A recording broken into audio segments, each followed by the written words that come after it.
Baik, di sini saya akan menjelaskan tentang latar belakang spiritualitas dari nabi-nabi Israel kuno.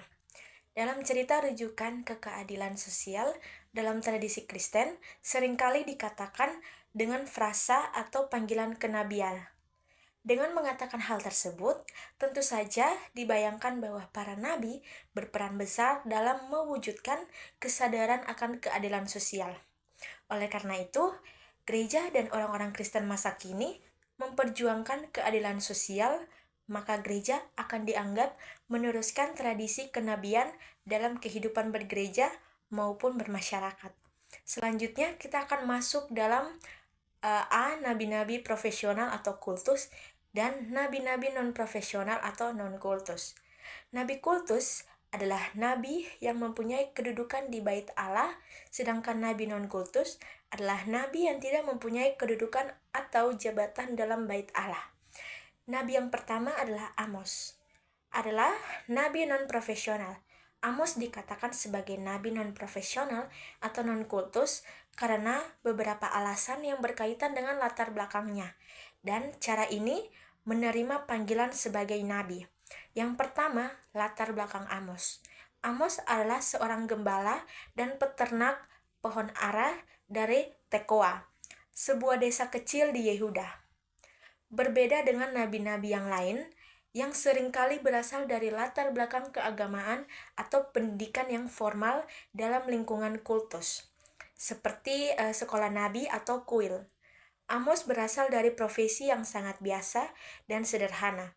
Hal ini menunjukkan bahwa ia tidak memiliki pelatihan atau posisi resmi dalam institusi keagamaan. Dan yang kedua, panggilan langsung dari Tuhan. Amos menerima panggilannya langsung dari Tuhan, bukan melalui institusi keagamaan. Dalam kitab Amos, ia menyatakan bahwa ia bukan nabi atau anak nabi. Amos 7 ayat 14-15 yang menegaskan bahwa ia tidak terlibat dalam komunitas nabi yang terorganisir atau diterima melalui jalur tradisional nabi pada zamannya. Dan yang ketiga, pesan dan kritik Amos. Amos dikenal karena kritik tajamnya terhadap ketidakadilan sosial, penyalahgunaan kekuasaan, dan kemunafikan keagamaan.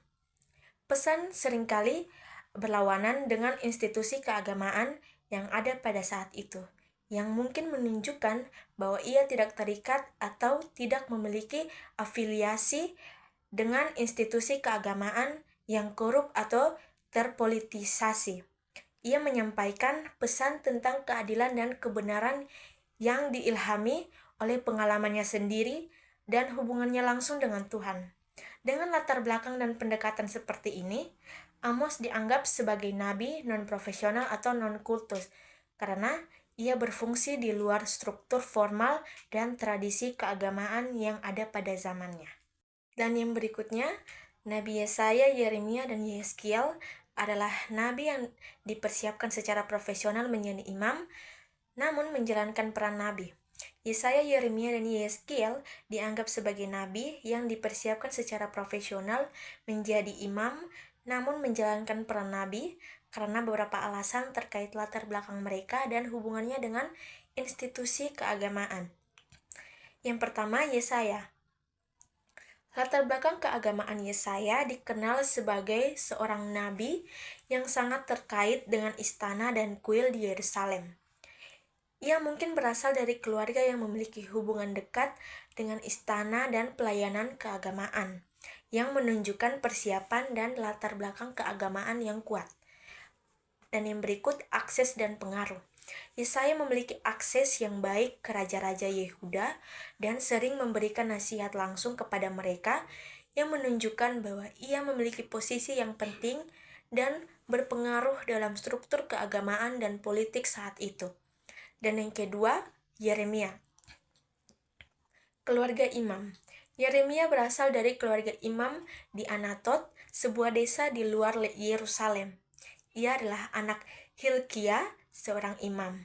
Yeremia 1 ayat 1, keluarga imam biasanya terlibat dalam pelayanan di bait suci, sehingga Yeremia akan dibesarkan dalam lingkungan keagamaan dan dididik dalam tradisi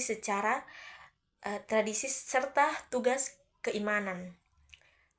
Berikut pengetahuan keagamaan. Yeremia menunjukkan pemahaman mendalam tentang hukum dan tradisi keagamaan Israel yang mencerminkan latar belakang pendidikan yang formal dan keagamaan yang kuat. Dan yang ketiga, Yeskiel, imam dan nabi. Yeskiel adalah seorang imam sebelum ia dipanggil menjadi nabi. Ia adalah anak Buzi, seorang imam, dan ia sendiri ditabiskan sebagai imam sebelum masa pembuangan Babel, Yeskiel 1 ayat 3, dan yang berikut pelayanan di pengasingan.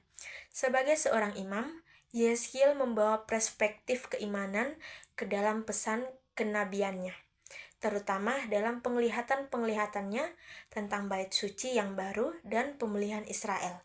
Panggilannya sebagai nabi terjadi saat ia berada di pembuangan di Babel, di mana ia melanjutkan peran profetik dengan latar belakang keimanan yang dimilikinya. Ketiga nabi ini menunjukkan bahwa meskipun mereka memiliki persiapan dan pendidikan yang cocok untuk menjadi imam, mereka dipanggil oleh Tuhan untuk berfungsi sebagai nabi. Mereka menggabungkan pengetahuan dan latar belakang keagamaan mereka dengan panggilan profetik untuk menyampaikan pesan Tuhan kepada umat Israel. Ini menunjukkan fleksibilitas peran dalam tradisi Israel kuno, di mana individu dapat berfungsi dalam kapasitas yang berbeda sesuai dengan panggilan ilahi yang mereka terima. Dan selanjutnya akan dijelaskan oleh teman saya. Berikutnya B. Nabi-nabi palsu dan nabi-nabi tulen. Nabi-nabi palsu adalah orang-orang yang mengaku sebagai nabi atau berbicara atas nama Allah, namun faktanya tidak memiliki keterkaitan dengan Allah dan tidak menerima wahyu dari Allah.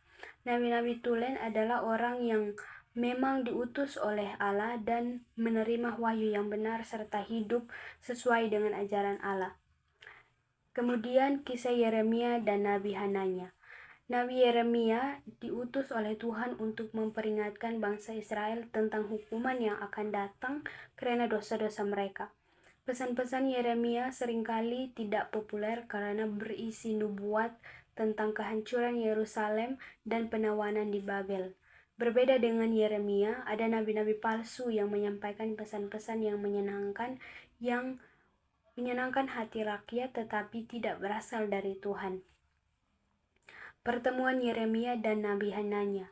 Nabi Hananya mengklaim nubuat dari Tuhan. Pada tahun keempat pemerintahan Raja Zedekia, seorang nabi bernama Hananya bin Asur dari Gibeon berbicara di hadapan imam-imam dan seluruh rakyat di rumah Tuhan.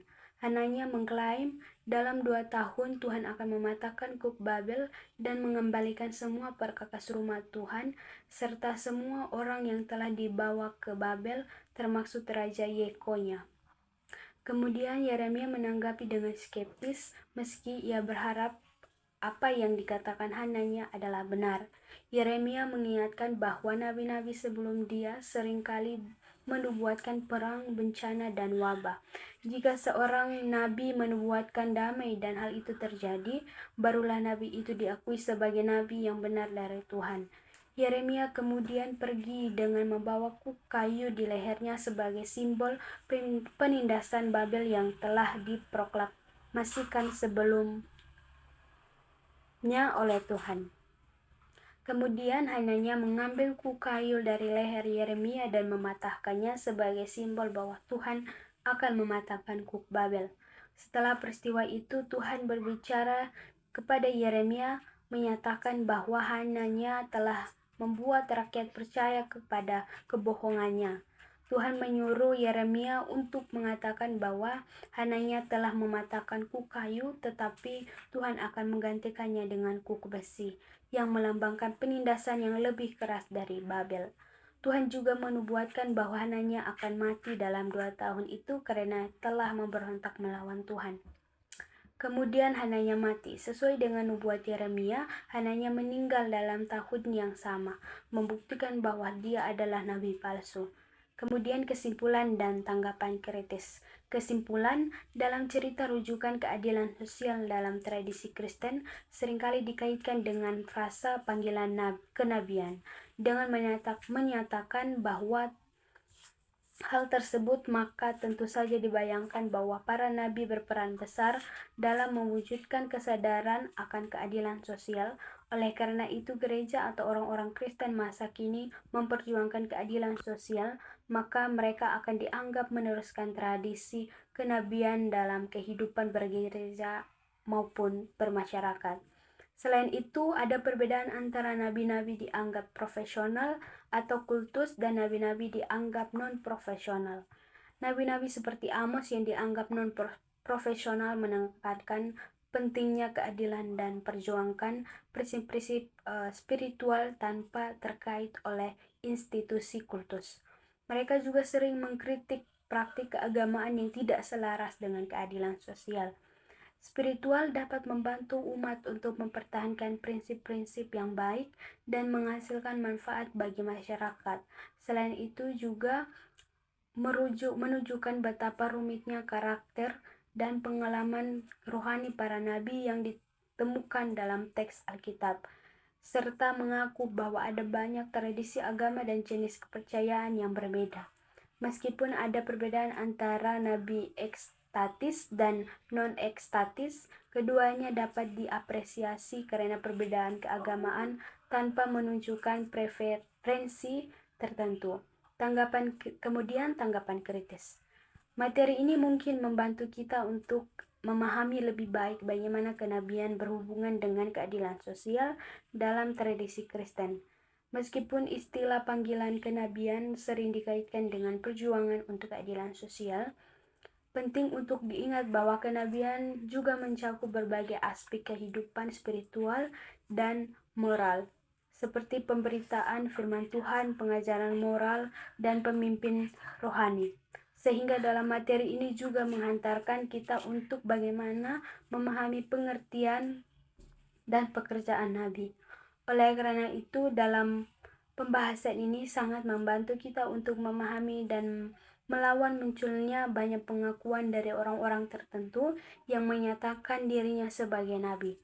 Selain itu, materi ini menekankan kepekaan terhadap ketidakadilan dan penindasan yang terjadi di sekitar kita. Materi ini juga memberi pemahaman tentang kritik tanpa menghakimi atau tidak memunculkan antitesa bagi sekitar. Demikian penjelasan dari kami.